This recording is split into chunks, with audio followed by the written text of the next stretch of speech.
madurar nuestro carácter. Es un poquito peligroso eso.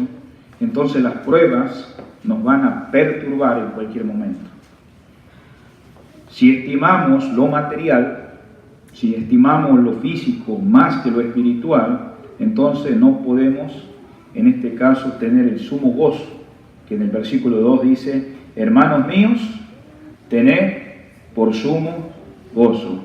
Y acuérdense que Job, el hombre que pasó pruebas, ¿y qué pruebas? Él podía decir en el capítulo 23, versículo 10, mas él conoce mi corazón y me probará y saldré como oro. Entonces, en algún momento de nuestras vidas van a llegar las pruebas. ¿Cuál debe ser tu actitud? Mi actitud que miramos, dar gracias a Dios y adoptar lo que estamos mirando acá en el versículo 2, una actitud de gozo. ¿Para qué son estas pruebas? Para que a través de los ojos de la fe, acuérdense que el Señor está en todo esto que tú estás pasando. ¿Qué resultado de empezar, digamos, nuevamente con gozo en la prueba que venga más adelante? Porque el versículo 2 dice diversas pruebas. No dice una prueba, y se acuerda que hablamos de la ilustración de algo de diferentes colores. Entonces, en primer lugar, digamos, miramos qué produce, digamos, la prueba, hermanos, después de que finalizamos una actitud de gozo. Ahora vamos a ir al segundo punto que no finalizamos la semana pasada, y es la mente sabia. Santiago, versículo 1:3, sabiendo que la prueba de vuestra fe produce paciencia. Bueno, la fe, querido hermano, va a ser probada. Y nosotros hemos visto que cuando Dios llamó a Abraham, en algún momento, digamos, él lo fue probado. ¿Para qué? Para aumentar su fe. ¿Y quién fue Abraham? Fue considerado el amigo del Señor. Entonces Dios siempre prueba no para hacernos mal, sino para mejorarnos. Entonces, ¿qué estrategia usa Satanás en la prueba que Dios permite en nuestras vidas? Él nos tienta para que seamos descalificados o no pasemos el examen que la prueba Dios permite. Entonces, la prueba de nuestra fe también indica que tú y yo somos salvos. Si no hubiera pruebas, entonces sin duda tampoco somos salvos. Las pruebas vienen a los cristianos. Ahora, que la prueba, hermano, no es destructiva, dijimos, sino es algo que te va a beneficiar, como le benefició a los hermanos que estaban dispersados. Y por eso en 1 de Pedro 1:17 dice que nuestra fe va a ser probada, sometida a prueba vuestra fe, mucho más preciosa que el oro. Y sabemos que el oro tiene mucho valor en esta tierra. Pero sin embargo Dios mira que cuando pasamos por la prueba de fe, entonces miramos que el buscador de minas, aquellos que han encontrado dónde está el oro, entonces va a depositar ese mineral en el laboratorio para hacer una prueba, ¿no? Y estar seguro que lo que ha encontrado es oro. Y después de examinar, entonces la muestra sola puede valer en esos momentos muy poco, pero cuando se aprueba oficialmente y se dice esto es oro, ¿no? Inmediatamente, ahora ese oro que tal vez no tenía valor a la simple vista porque no estábamos seguros, ahora cobra valor, y esto significa al buscador que encontró, ¿no?, esa mina, que es oro. Y ahora exactamente es la aprobación de Dios en cuanto a nuestra fe. Acuérdense que no se trata de una fe cualquiera, el objeto de la fe es el Señor Jesús en la vida de los creyentes. Entonces, las pruebas no te destruyen como creyente, dijimos. ¿Qué hacen en nuestras vidas? Nos benefician. Y si algunos de ustedes han pasado la prueba y en algún momento ha pasado algo en tu vida que no te ha beneficiado, entonces más adelante vas a volver a pasar. Y agárrate de estos estudios bíblicos que dice la palabra de Dios, que el apóstol Pablo declaró en Romanos 8:28, sabemos que los que aman a Dios, todas las cosas les ayudan a bien. ¿Quiénes son? Los que aman al Señor.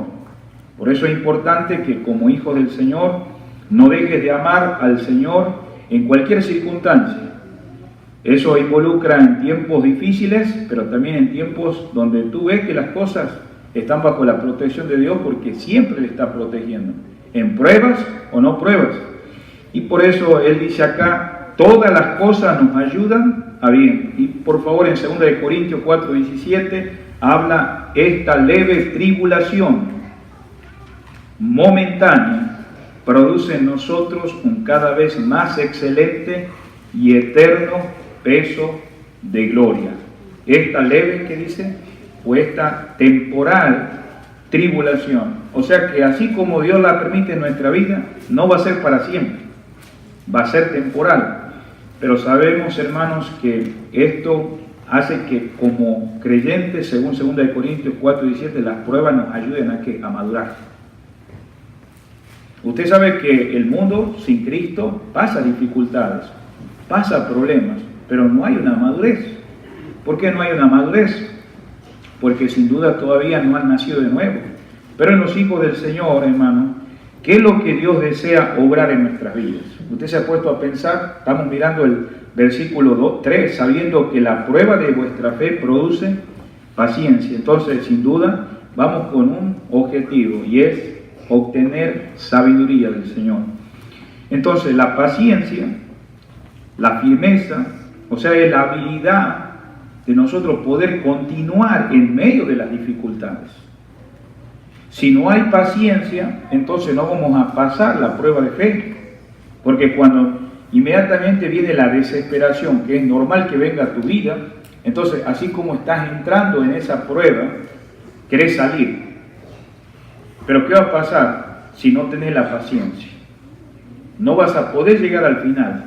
Pero dice la palabra de Dios que la prueba de vuestra fe produce paciencia.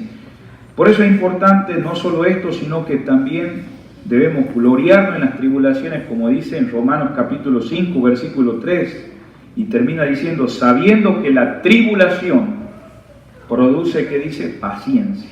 Estamos en Romanos capítulo 5, versículo 3. Ahora, la paciencia, hermanos, tal vez nosotros hemos buscado el significado, pero la paciencia no significa una aceptación pasiva de las circunstancias. Eso no significa. Hermano, la gente no madura siempre, sino que se impacienta primero. Pero entonces las personas han madurado porque han sido pacientes cuando han venido las pruebas a su vida. Entonces, por lo general, ¿qué invade cuando viene una prueba, una tribulación, una dificultad? Invade la impaciencia. Entonces, la impaciencia va acompañado de lo que es la incredulidad. Y note algo acá, por favor, estamos en Santiago capítulo 1. Cuando vemos acá, el versículo 8 dice, el hombre de doble ánimo es inconstante en todos sus caminos. Si usted mira la palabra hombre, no se refiere solamente al sexo masculino, el sexo femenino, y está hablando por lo general del ser humano, de doble ánimo. Entonces miramos la impaciencia y a la vez que la incredulidad. Van juntos, pero ¿qué produce? Impaciencia. Pero si en este caso estamos hablando en el versículo 3, sabiendo que la prueba de vuestra fe, ¿qué dice? Produce paciencia. Entonces, hermanos, la fe y la paciencia van juntos. Por eso debemos ser imitadores de ¿quién? En Hebreos capítulo 6, versículo 12, dice, imitadores de aquellos que por la fe y la paciencia heredan las promesas. Entonces, ¿por qué es necesario la paciencia? Para que en medio de esa adversidad, de esa prueba, de esa tribulación, ¿cuál debe ser la responsabilidad tuya y mía como hijo de Dios? Hacer la voluntad de Dios. Y al hacer la voluntad de Dios, vas a obtener el resultado de obtener la promesa. Por eso estamos mirando acá, sabiendo que la prueba de vuestra fe produce, ¿qué dice? Paciencia. Y en Hebreos capítulo 10, versículo 36 dice, el que creyere, no se apresure. En Isaías capítulo 28, versículo 16 dice, el que creyere, no se apresure.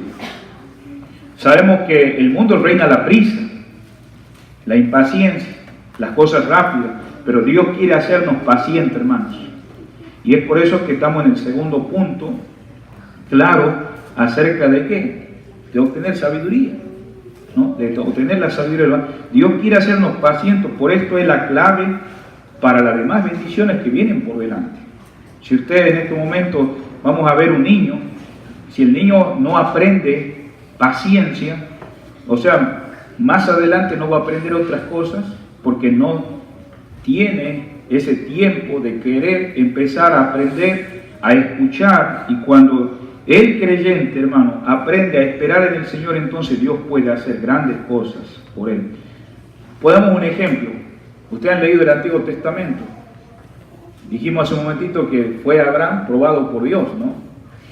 Pero sin embargo, hermano, Abraham se adelantó al Señor y se casó con Agar, porque Dios tenía una promesa para él. Cuando él lo sacó y lo miró, todo lo que era el cielo, el universo, ¿no? Y miró que así iba a ser que su descendencia. Pero sin embargo, él estaba casado con una mujer estéril. Pero sabemos que para el Señor nada es imposible. Y eso, hermano, ¿sabe lo que causó? Trastorno en su hogar. Ahí usted lo puede ver en Génesis 16. Porque de ahí vino lo que hoy conocemos, pero que en ese tiempo era Ismael. Y hoy la descendencia, ¿qué? Árabe. ¿Por qué pasó eso? Porque a veces no soportó la prueba, ¿no? Y nos puede pasar a nosotros, ¿sí o no? Exactamente. Entonces, Moisés también se adelantó a Dios una vez. ¿Qué pasó con Moisés? Acuérdense que Moisés, digamos, él quería ayudar al pueblo de Israel porque miró que él estaba en la esclavitud. Él había sido criado bajo las enseñanzas de Faraón, de su hija, y estaba bien. Pero miró a alguien de su propia gente, judía, israelita, que estaba siendo golpeado. ¿Y qué él hizo? Él no le dijo, bueno, mira, no lo trates mal así. No, él fue y lo mató. ¿Y qué hizo, hermano, eso? Moisés se adelantó a Dios y mató a un hombre y tuvo que pasar 40 años cuidando ovejas para que aprendiera la paciencia. ¿Te das cuenta? A Moisés. A veces uno se pone a pensar, ¿por qué me pasa esto? ¿A qué me adelanté? ¿Por qué no pasé la prueba? Y ahí usted lo puede ver en Éxodo capítulo 2, versículo 11 al 20. Podemos ver otro caso más, podemos ver la vida de Pedro. Ahí en el capítulo 18, versículo 10 al 11, casi lo mata a un hombre debido a la impaciencia. Acaba de terminar de orar en el huerto y viene a buscar al Señor y toma el cuchillo y le corta la oreja. Si él lo hubiera podido, lo hubiera matado.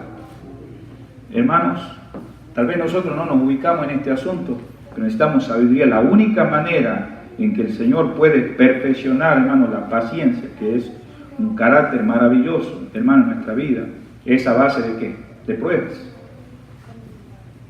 Y tal vez nosotros en este momento estamos pasando pruebas como estos hermanos estaban pasando pruebas. Pero, hermano, la constancia no puede alcanzar si usted, por ejemplo, agarra un libro y empieza a leer y dice, ya me aburrí, no tengo paciencia, lo dejo. Entonces, tampoco después más adelante usted va a poder escuchar un mensaje. Usted dice, ¿a qué hora termina? ¿A qué hora termina? Aún cuando empezamos a orar, ya no queremos que sea larga la oración. Señor, gracias, te pido esto. Y hermanos, por eso pasamos muchas dificultades en la vida y tenemos que empezar a confiar en Dios. Empezar a conocer. ¿Y sabe cuál va a ser el resultado? El carácter de paciencia. Por eso vemos acá en Romanos capítulo 15, versículo 4, si usted va conmigo ahí a su Biblia, en Romanos capítulo 15, estamos mirando acerca de obtener sabiduría. Romanos capítulo 15, versículo 4. Porque las cosas que se escribieron antes para nuestra enseñanza se escribieron, a fin de que por la paciencia y la consolación de las Escrituras tengamos, ¿qué dice? Esperanza. Hermanos, cuando nosotros leemos de Abraham, como acabamos de hablar, podemos mencionar a otros hombres como Moisés, que acabamos de mencionar, ¿no? Podemos pensar en José, podemos pensar en el rey David, podemos pensar aún en el mismo Señor, ¿no? ¿Quién es nuestro Salvador? Hermano, Dios tiene un propósito en las pruebas, y cada uno de ellos, hermanos, que acabo de mencionar, han sido, ¿qué? Probados. Entonces, ¿es normal que vengan pruebas a tu vida, querido hermano? Es normal. No existe, hermano, sustituto para una mente sabia. Por eso Satanás te puede derrotar en un momento donde tú empiezas a ser vencido por no conocer la palabra de Dios. Él no quiere que por la paciencia, sino por la impaciencia entiendas los propósitos de Dios. Nosotros hemos empezado a tener lectura bíblica y ya la hemos dejado. ¿Por qué? Porque no veo la hora que se termine el año. Y el querido hermano, ya se está terminando el año. Pero necesitamos entender los propósitos de Dios. Entonces, cuando nosotros, hermanos, empezamos a obtener la sabiduría de lo alto, entonces, inmediatamente, en tercer lugar, estamos en el versículo 4, volvamos a Santiago. Hemos leído el versículo 3 y el versículo 4. Volvamos de vuelta al libro.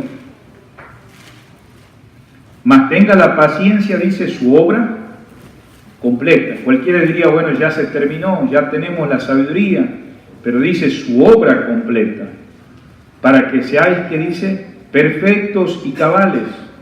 Y cuando hablamos de esta palabra perfecto, está hablando de madurez, sin que os falte cosa alguna.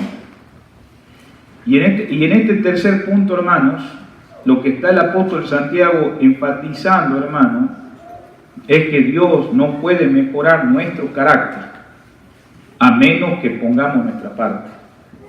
Por eso, en tercer lugar, vamos a ver acá en estos versículos siguientes, en el 4 y 5, la voluntad sumisa. ¿Sí? Cuando un hijo de Dios se convierte a Dios, es el hombre y la mujer más humilde. Es el hombre y la mujer más sumiso que pueda haber a Dios y hacia su prójimo. Entonces, si nos oponemos a su voluntad, entonces Él nos corrige. ¿Para qué? Para que nos sometamos. Ahora, pero si cedemos a su voluntad, porque ya estamos hablando de pruebas, entonces Él va a llevar a cabo su propósito. Mire conmigo al versículo 9 del mismo capítulo, ahí vamos a ver qué es la voluntad sumisa, que está hablando en este versículo 4. Y ahora pasamos al versículo 9. Dice acá la palabra, el hermano que es de humilde condición, gloríese en su exaltación. El hecho de que yo diga, bueno, yo soy humilde, ya he perdido la humildad. Entonces, sabemos, hermanos queridos, que humildad no tiene nada que ver con lo material que nos rodea. Tampoco tiene que ver con aquellas cosas que nos hacen ver de nuestro trasfondo. Tiene que ver, hermano, nada menos con mi sumisión al Señor. Y por eso no solamente expresa eso, pero también habla de aquel que es rico. Hay gente materialmente rica. Podemos hablar de José de Arimatea, podemos hablar de Abraham, ¿no? Podemos hablar de Job. Eran hombres, ¿no? Familias ricas materialmente. Y dice la palabra en el versículo 10, pero el que es rico, dice, en su humillación, porque él pasará como la flor de la hierba.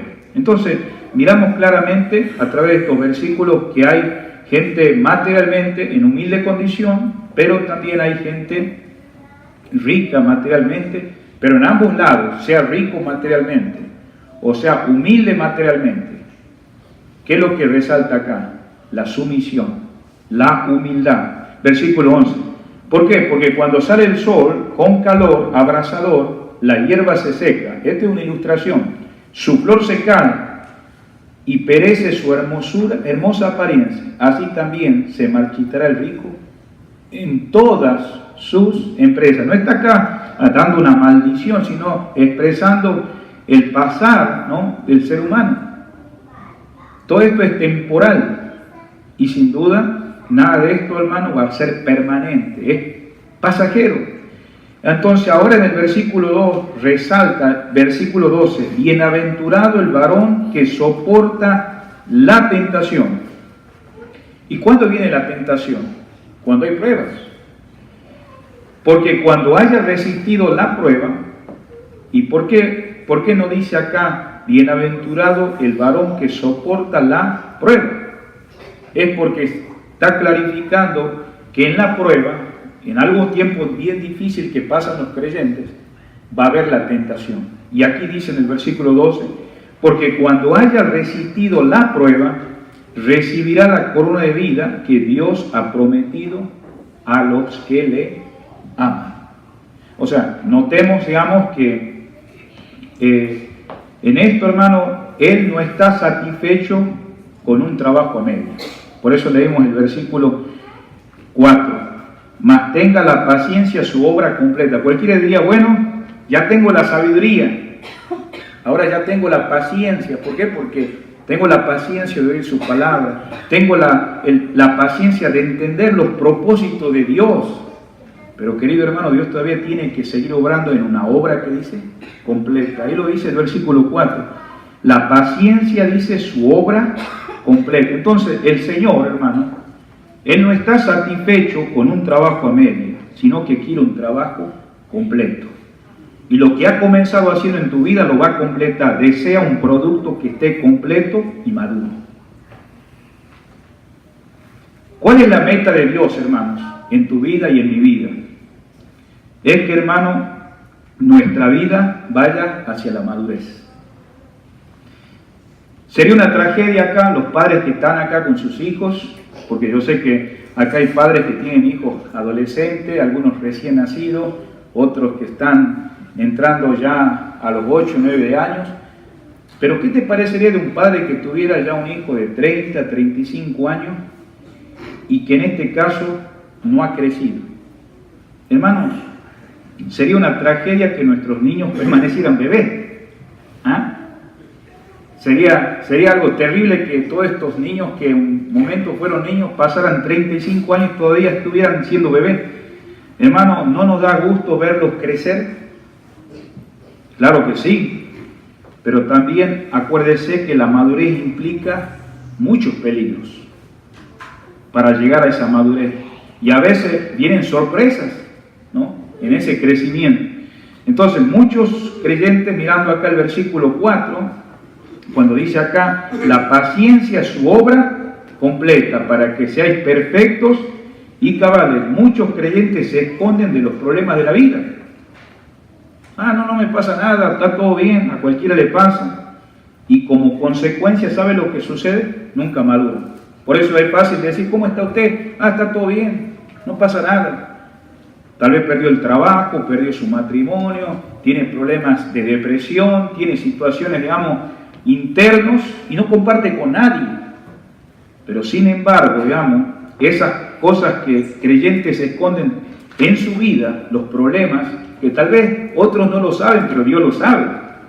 Como consecuencia, ¿sabe lo que te lleva? Nunca vas a madurar. Y por eso Dios quiere que los hijitos, vamos a ir a la carta del apóstol Juan, ahí enseguida, primera de Juan, como vemos el proceso que Dios trabaja en la vida de los creyentes. Ahí en primera de Juan capítulo 2, y desde el versículo 12 en adelante, habla de 3 etapas. Primeramente dice, Dios quiere que los hijitos, ¿qué quiere de los hijitos? Vamos al versículo, por favor, 12. Aquellos que un día nacieron, que son una nueva creación, que ahora son hijos del Señor. Versículo, por favor, 12. Os escribo a vosotros, hijitos, porque vuestros pecados os han sido perdonados por su nombre. Qué maravilloso, ¿no?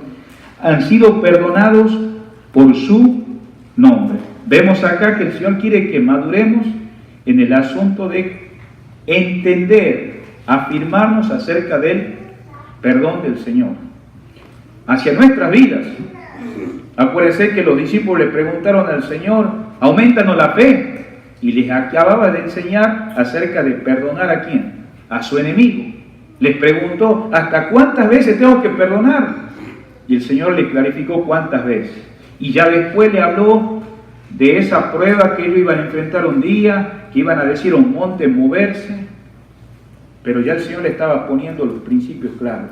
Si no aprendes a comprender, a entender el perdón, en la vida vas a enfrentar muchas ofensas. Ofensas que en la cual no te van a permitir crecer. Usted sabe que muchas cosas de los que hoy en día, adolescentes y ya adultos, tienen problemas con relaciones interpersonales, es porque de la niñez no se les ha enseñado, no se les ha llegado a hacer entender acerca de arreglar las situaciones y de aceptar el perdón. Es más fácil esconder el resentimiento. Y eso nos incapacita a ser ¿qué? Aquellos que perdonamos. Por eso hay tantos divorcios en los matrimonios. Por eso hay muchos problemas de jóvenes en las escuelas donde no se pueden llevar con medio mundo. Toda la gente está mal, pero él está bien.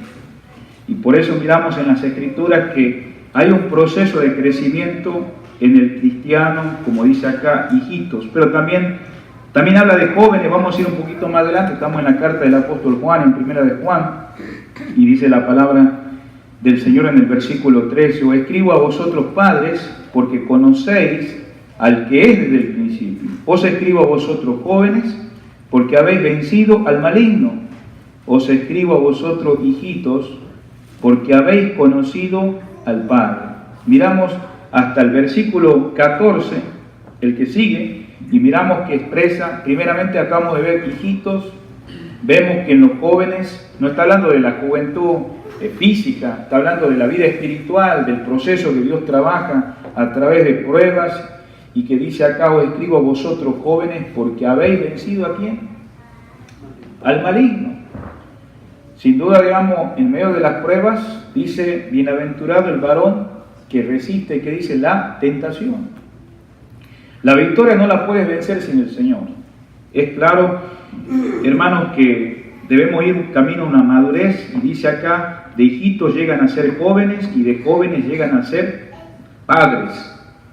Y hermanos, el apóstol Pablo señaló 3 actividades, ¿no?, que componen la vida cristiana.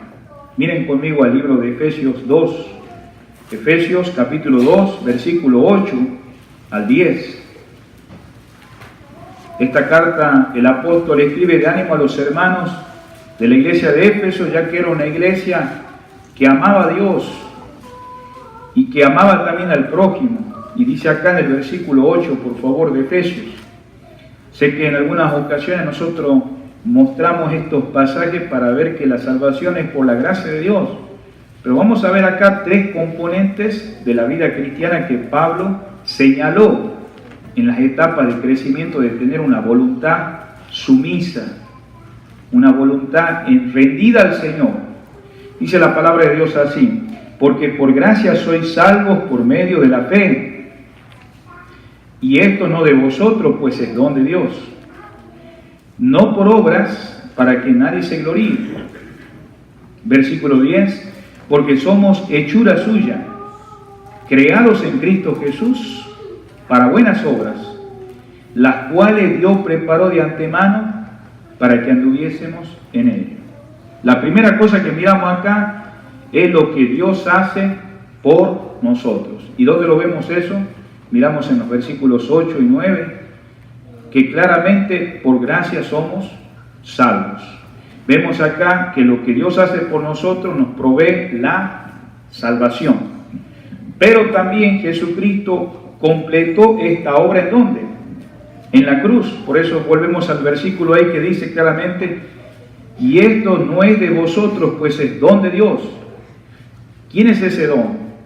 El Señor Jesucristo. Ese es el regalo inmerecido que nosotros no merecemos. ¿Por qué? Porque la justicia de Dios que Dios demandaba, nadie la podía satisfacer. Pero gracias a Dios que Jesucristo es nuestro sustituto, que tomó el lugar, y por eso dice acá, pues es un don de Dios. Es un regalo de Dios. Entonces, estamos mirando acá que Jesucristo completó la obra en la cruz. Entonces, si confiamos en Él, ¿qué va a suceder? Acá lo dice en el versículo 9, no por obras que pueda hacer el ser humano, pero sin embargo la obra de nuestro Señor Jesucristo es completa, para que nadie se gloríe. Entonces vemos acá en primer lugar lo que Dios hace por nosotros. Ahora vamos a continuar adelante. Vamos un poquito más abajo al versículo 10. Pero también vamos a ver lo que ya Dios hace en nosotros. ¿Y qué es lo que hace Dios en nosotros? Mira el versículo 10. Porque somos hechura suya. Esa palabra hechura viene de la palabra hacer, construir, hacer algo nuevo, una creación. Y Él la ha hecho. Dice, porque somos hechura suya. ¿A qué está queriendo decir esto? Se le conoce como la santificación. El Señor hace algo nuevo, Él nos transforma, Él nos hace a lo como Él quiere que nosotros seamos. Por eso dice, porque somos hechura suya. ¿Dónde comienza Dios haciendo la obra? Bueno, no comienza en un país, no comienza acá en este lugar, comienza en el corazón. Ya vemos acá primeramente que primero lo que Dios hace por nosotros, y ahora estamos viendo en segundo lugar lo que Dios hace en nosotros. Estamos en el versículo 10, porque somos hechura suya. Entonces vemos referente a la santificación. Dios nos conforma a nuestro carácter para que seamos semejantes a ¿quién? A Cristo Jesús. O sea, nosotros ahora, tal vez algunos acá que no han venido muy seguido a la iglesia, pensamos, bueno, yo ya hice una profesión de fe. Ese es el inicio. Si fuiste alguien genuino con el Señor. Pero todavía no sos lo que debe ser, porque Dios está haciendo un proceso, un trabajo de santificación. De tal manera, como miramos acá, creados en Cristo Jesús para buenas obras. Entonces estamos mirando, en segundo lugar, lo que se conoce como santificación. Dios conforma nuestro carácter para que seamos semejantes a ¿quién? A Cristo Jesús. Pero, hermanos, ¿se acuerda que leímos hace rato Romanos 8:28? Dice, todas las cosas nos ayudan a bien los que amamos a ¿quién? A Dios. Pero el versículo 29 de Romanos 8:29 dice, conforme a la imagen de su Hijo. O sea que el Señor, a través de las pruebas y tribulaciones, tu voluntad va a ser completamente diferente. Vas a ser un hombre, una mujer sumisa al Señor, y nada menos que en este caso, como vemos en segundo lugar, lo que Dios hace en nosotros. Entonces, vamos a qué, como dice el versículo de Romanos 8, conforme a la imagen de ¿quién? De su Hijo. Entonces, por último, hermanos, yo sé que hay algo que nosotros a veces queremos saltar cuando nos convertimos en cristianos. Y es decir, bueno, no quisiera que hubiera tocado ese punto, hermano. Pero, hermanos queridos, no podemos pasar, porque el último punto de Efesios capítulo 2, versículo 10, vamos a ver que Pablo, el apóstol Pablo, resalta esto. Y por último, Pablo dice en el versículo 10, lo que Dios hace por medio de nosotros. En primer lugar, miramos lo que Dios hace por nosotros. En segundo lugar, vemos lo que Dios hace en nosotros.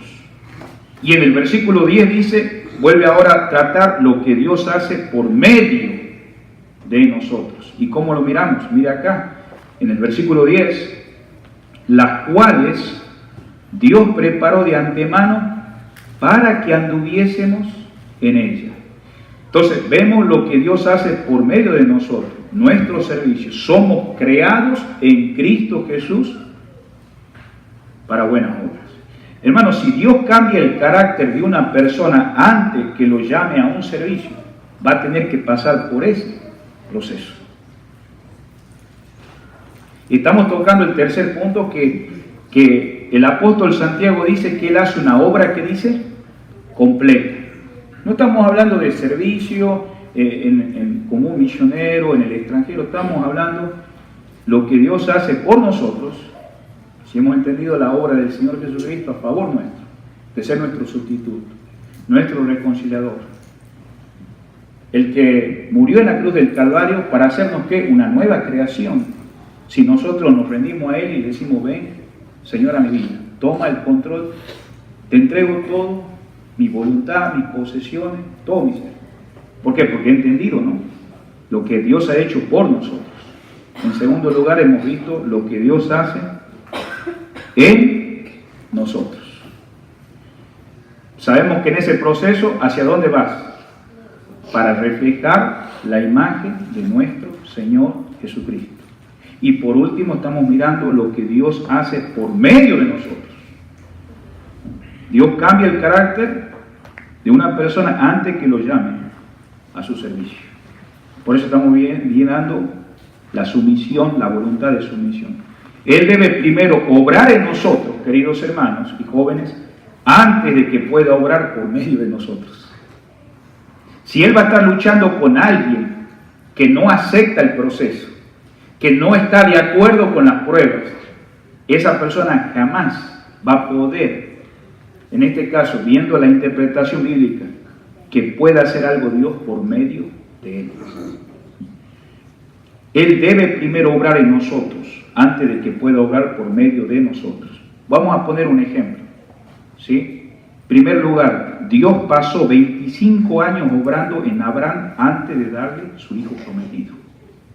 Antes de eso, cometió fallas. Pero Dios tuvo que hacer una obra primero, saber qué es lo que Dios hizo por él. Ahora lo que Dios iba a hacer en él. Y en un futuro, cuando él llegara a comprender lo que iba a hacer Dios por medio de él. Pasó 25 años. Vamos a poner el ejemplo de José, porque lo mencionamos hace unos minutitos. La vida de José, Dios tuvo que obrar 13 años en la vida de José, permitiéndole varias pruebas. Algunas de ellas, el desprecio de sus hermanos. ¿Qué más? Pasar por la cárcel. ¿Qué más? Ser acusado, ¿no?, con mentiras con la cual no era verdad. Ser vendido. ¿Y estas pruebas para qué? Antes de que éste fuera ascendido al segundo hombre en el trono de Egipto. Entonces, hemos hablado de Moisés, ¿sí o no? El hombre que mató a alguien por querer adelantarse, por falta de ¿qué? De paciencia. La paciencia te va a llevar a la sabiduría. Pero sin embargo también la sabiduría te va a llevar a ese proceso de ser un hombre, una mujer sumiso a Dios, a tus padres, a tu madre. Si estás en una iglesia vas a estar sometido en el cuerpo de Cristo. Va a estar sometido a los pastores, a los ancianos. Eso ni siquiera los predicadores mencionar cada semana, porque es algo que Dios hace la obra. Primero dijimos lo que Dios hace por nosotros. Ahora lo que Dios hace en nosotros y lo que Dios va a hacer por medio de nosotros. Mencionamos a quién, a Moisés. Dios pasó, hermano, 80 años preparando a Moisés para que nomás pudiera servir 40 años en su servicio. 80 años. Nuestro Señor lo llevó 3 años entrenando también a 12 hombres que le llamó discípulos y más adelante apóstoles. ¿Para qué esos 3 años Dios permitió tenerlos a ellos cara a cara y estar con ellos pasando tiempo, la vida del Señor hacia ellos? Para trabajar en su carácter. Sin embargo, Dios no puede obrar en nosotros sin nuestro consentimiento.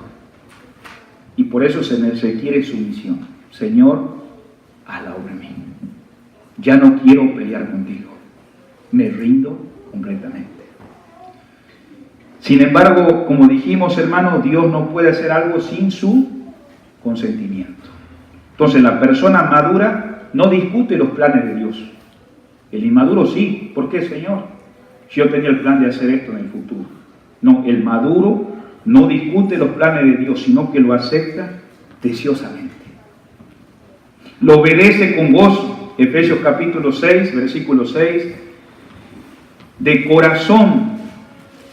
Estamos ahí en Efesios, por supuesto, un capítulo más adelante, versículo 6. Sirviendo de buena voluntad, como al Señor y no a los hombres. ¿De qué manera lo hace? De corazón, haciendo la voluntad de Dios. Si fuera lo contrario, hermanos, llegaremos a ser niños inmaduros en vez de a ser adultos maduros. Entonces, podemos hablar de alguien más. ¿Te acuerdas de Jonás? Jonás, Dios le ordenó que predicara a Nínive. ¿Quién eran los nínives? Eran gente gentil, no era judía, no era gente de Israel. Pero ¿qué hizo Jonás? Aceptó la voluntad de Dios, se sometió a la voluntad de Dios. A veces, si Jonás resucitara, yo ¿sabes qué pregunta le diría?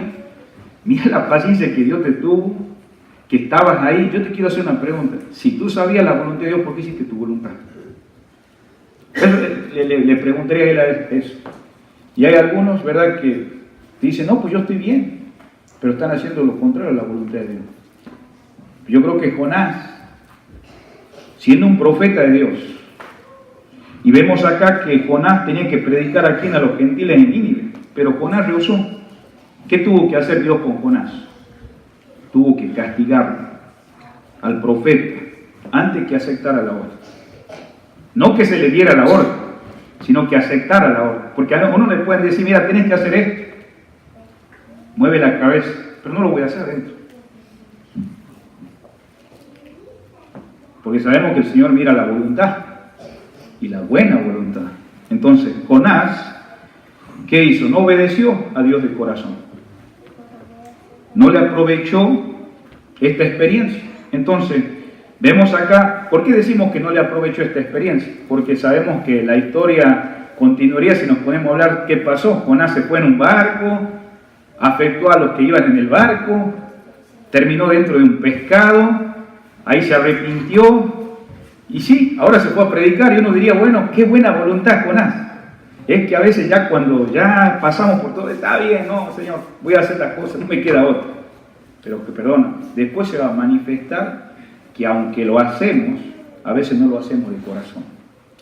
¿Y cómo podemos mirar eso? Si usted lee el capítulo 4 ahí de Jonás, ¿por qué no le aprovechó esta experiencia de haber predicado 3 días que hasta los animales cayeron en ayuno por causa de los hombres? ¿Cómo lo sabemos? Porque en el último capítulo del libro, en esta noche léalo, aunque sea por curiosidad y lo descúbralo, es el profeta actuó como un niño malcriado. Lo encontramos fuera de la ciudad, haciendo pucheros, ¿no?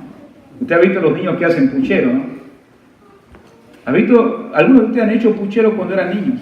No nos acordamos de eso, ¿no? Tal vez si nos mostraran una foto, ¿no?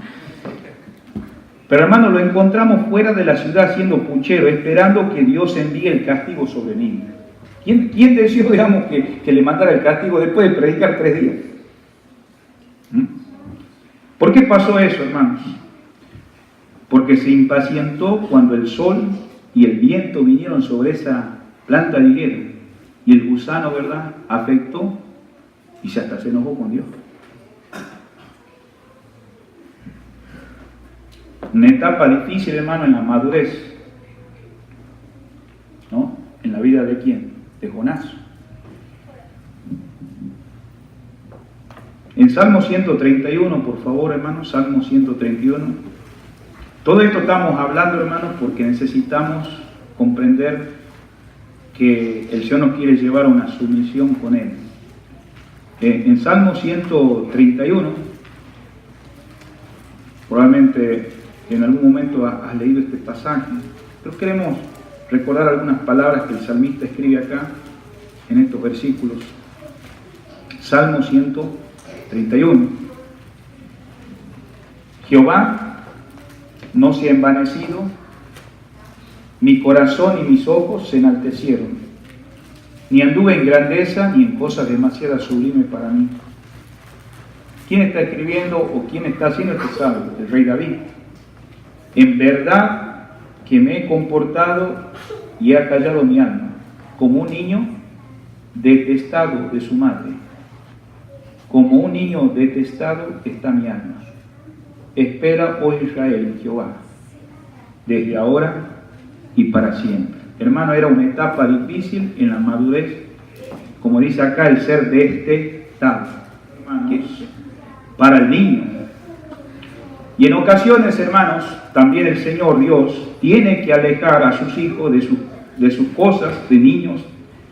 ¿Para qué? Para que esas actitudes que a veces salen inmaduras, hermano, vayamos ahora a un camino en madurez. Y por eso el Salmo dice, en verdad que me he comportado y he acallado mi alma, como un niño que dice, detestado de su madre, como un niño detestado está mi alma.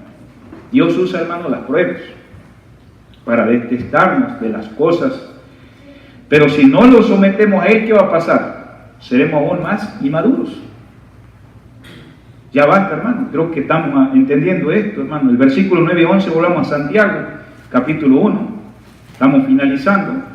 Vamos a ver estas dos clases de aplicaciones que el apóstol acá nos dice en el capítulo 1, nuevamente, pero ahora el versículo 9. El hermano que es de humilde condición, gloríese en su exaltación. Pero también dice, el que es rico en su humillación, porque él pasará como la flor de la hierba. Hermano, hay creyentes pobres y hay creyentes ricos. Pero por lo visto, hermano, el dinero y toda posición social que Dios te permita, hermano, tener, aún, hermano, son problemas reales. Por eso el capítulo 2, hermanos, gracias a Dios y Dios nos bendice como Dios bendijo a estos hermanos. Pero puede haber, hermano, pruebas y tentaciones. Mire el versículo 1 del capítulo 2. Hermano, vamos a ver, hermano, qué pasó por esta falta de sumisión al Señor. Vemos acá en el versículo 1, hermanos míos, que vuestra fe en nuestro glorioso Señor Jesucristo sea sin acepción de persona, o sea, sin diferenciar la condición de cada persona. Versículo 2, porque si en vuestra congregación entra un hermano, un hombre con anillo de oro y con ropa espléndida, y también entra un pobre con vestido andrajoso, y miráis con agrado al que trae la ropa espléndida y le decís, siéntate tú aquí en buen lugar, y decís al pobre, estate tú allí en pie, o siéntate aquí bajo mi estrado. La pregunta es, ¿no hacéis distinción entre vosotros mismos y venís a ser jueces con malos pensamientos? Hermanos míos amados, oíd, ¿no ha elegido Dios a los pobres de este mundo para que seáis ricos en la fe y herederos del reino de Dios, que ha prometido a los que los aman? Pero vosotros habéis afrentado al pobre.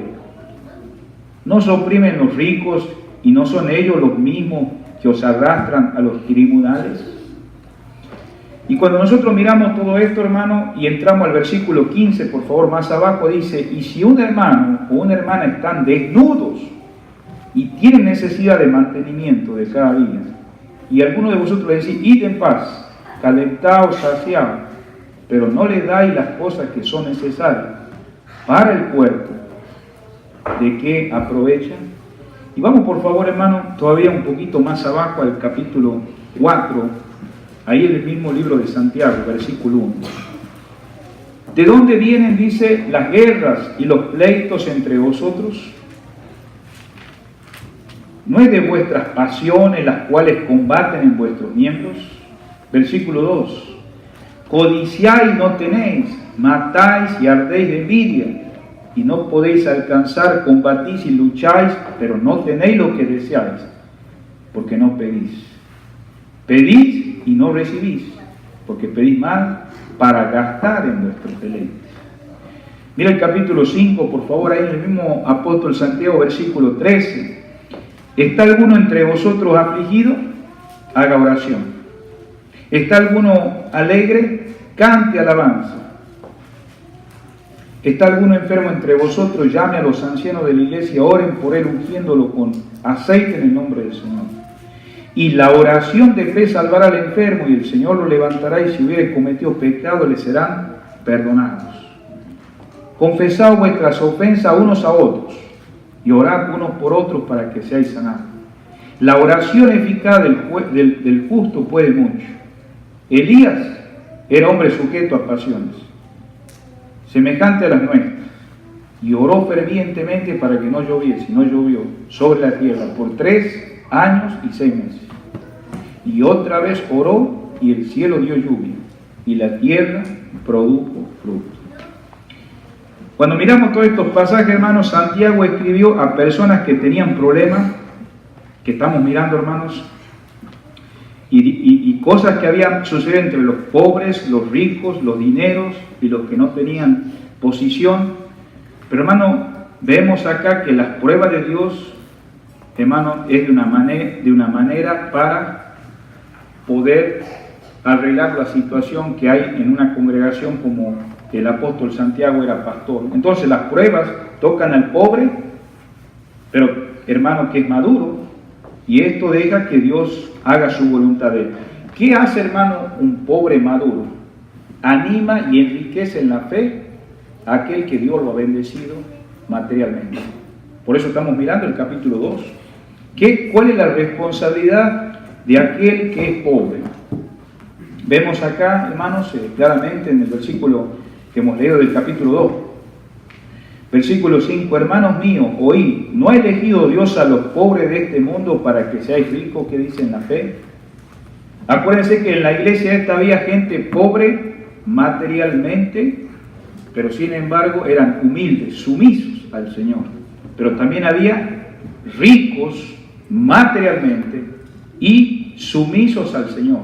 Pero sin embargo había pruebas en el asunto de la clase social. ¿Por qué? Porque, hermanos, el mundo, ahí pone el ejemplo el apóstol Santiago, no afligen la gente rica a los pobres, pero no está hablando de ricos cristianos, está hablando de ricos mundanos, cuál es su accionar. Entonces vemos acá, hermanos, que las pruebas tocan al pobre, que es maduro. Pero esto deja que Dios haga su voluntad en él y se goza de lo que posee las riquezas espirituales y nadie las puede arrebatar. ¿Por qué? Porque esas riquezas espirituales que tiene ese pobre materialmente, claro, y sin embargo es sumiso al Señor, nadie le puede quitar esas riquezas espirituales que comparte de confianza con el Señor, con su palabra, aún hacia el rico, ¿no? Que está sumiso a Dios y que sin embargo sabe que toda la provisión viene del Señor. Estamos hablando de creyentes, de hijos de Dios. Ahora, también, hermanos, cuando las pruebas le vienen al rico, porque el rico también enfrenta pruebas, el que es rico materialmente, tiene que madurar y él también deja que Dios obre, ¿no? Cuando hay pruebas en los hermanos ricos, entonces, hermanos, se regocija en que sus riquezas son provenientes de Cristo y no pueden marchitarse o perderse. Por eso dice acá el versículo 10, pero el que es rico, dice, en su humillación. Hermano, ¿de dónde proviene todo lo que ese rico materialmente tiene? Viene del Señor, porque Él pasará como la flor de la hierba. Es una ilustración. Ustedes han visto plantas bonitas que a la mañana están florescentes y cuando se oculta el sol, ¿cómo están? Ya se muere todo. Todo esto es temporal. En otras palabras, hermano, no son los recursos materiales los que nos ayudan a pasar por las pruebas de la vida. ¿Qué son los que nos ayudan, hermano, a pasar las pruebas de la vida? Es lo espiritual. No se olvide de eso. Hay gente rica, hermano, que Dios lo va a bendecir, hermanos en la fe, y ellos van a pasar pruebas. Entonces, hermano, hasta aquí hemos visto 3 cualidades. Una actitud de gozo, hemos visto una mente de sabiduría, y hoy miramos una voluntad sumisa. La cuarta la veremos el domingo que viene. ¿Cuál es un corazón que confía completamente en nuestro Señor? ¿Sí? Ahora nosotros tenemos que mirar cómo está mi sumisión con Dios. ¿Puedo ir a mi hermano? ¿Puedo ir al rico que es humilde, pasa pruebas? ¿Puedo ir al pobre materialmente, pero que también él pasa pruebas y me puede enriquecer mi vida personal? ¿Cómo he enfrentado la sumisión? ¿Cómo vemos la vida de José pasando pruebas? ¿He renegado contra Dios? ¿Me he molestado?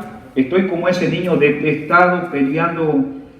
Mi madre no me quiere, o el Señor me está llevando a una etapa?